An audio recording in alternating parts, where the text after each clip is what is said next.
Mga kabasketball, nag-react ang NBA World sa performance ni Bronny James kanina laban sa Denver Nuggets at nakatanggap pa nga ito ng mahaba-habang pagbubu ng Denver fans. At ang nakakagulat na statistics ni Jimmy Butler na mawiwindang ka na nagpapapanalo pa ang Warriors. Denver Nuggets nakalusot, nakaraos laban sa Los Angeles Lakers na mala South Bay Lakers.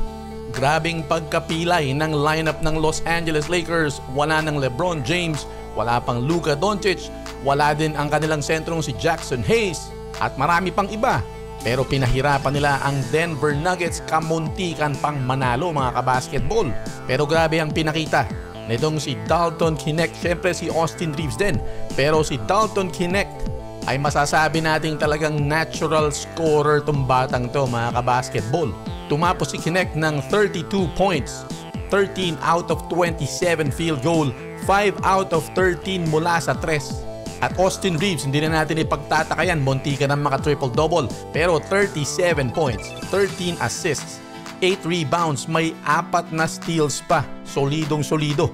Itong dalawang mga batang players ng Los Angeles Lakers, kung nandito pa si Luka Doncic, ay malamang na manalo pa sila. Pero hindi pinayagan ni Nikola Jokic na mapahiya sila sa sarili nilang home court. 28 points, 7 rebounds, 5 assists, may 3 steals.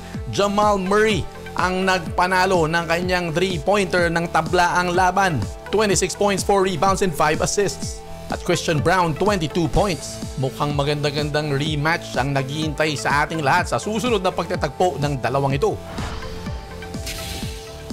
Usap-usapan pa rin ang patuloy na pagpapanalo ng Golden State Warriors. 13 wins and 2 losses sila mula nang maganap ang Jimmy Butler trade. At si Jimmy Butler ay may 12 panalo na bilang isang Warrior. Pero sa kabila ng maraming panalo na yan at tila pagbaliktad ng kapalaran ng Golden State Warriors, hindi napapag-usapan ng tunay na output nitong si Jimmy Butler. Ang totoo ay hindi naman laging mataas ang mga puntos na ibinibigay ni Jimmy Butler sa Warriors. Sa laro nila laban sa Sacramento Kings, umiskor lamang itong si Jimmy Butler ng 5 points, may 7 assists at 1 steal. Yan ang pangatlong laro ni Jimmy Butler para sa Warriors kung saan meron lamang siyang 6 points. Ang mga numerong ito ay testamento kung gaano ang in-improve ng Golden State Warriors mula nang dumating itong si Jimmy Butler. Hindi niya kinakailangan umiskor ng marami para sila'y manalo ngayon. Yun lang threat na ibinibigay niya sa medium range at sa post ay sapat na para magbukas ang iba pang mga scoring opportunities sa mga role players ng Warriors.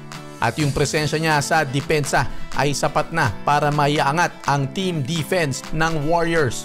At tila habang tumatagal ay nakakahanap sila ng paraan para manalo hanggat nandyan itong si Jimmy Butler. Mukhang may natagpuan na si Jimmy Butler na matagal nang nawala sa kanya. At yan ay yung sinasabi niyang joy o kaligayahan ay nanumbalik muli sa paglaro niya ng basketball.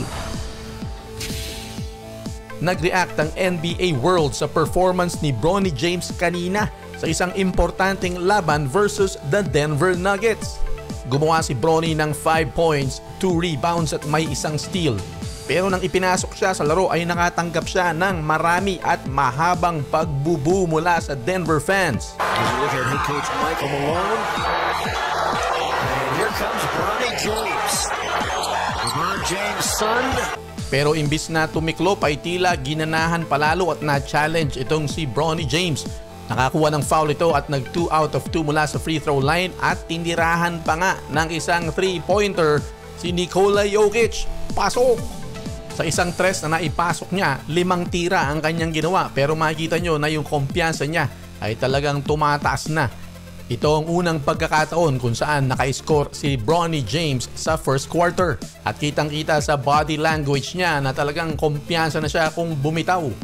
Kita nyo naman tumira ng 5 beses sa isang importanteng laban. Kung maraming pumuri kay Bronny, marami rin naman ang bumatikos. May mga nagsasabi na dapat daw ay hindi muna siya pinayagan ng kanyang ama na pumasok sa NBA dahil hindi pa raw ito handa. Mahirap talaga ang kalagayan ni Bronny James. Ikaw ba naman ang anak ng isa sa pinakamauhusay na NBA players sa kasaysayan? Pero ganoon talaga, kailangan niyang tiisin yan.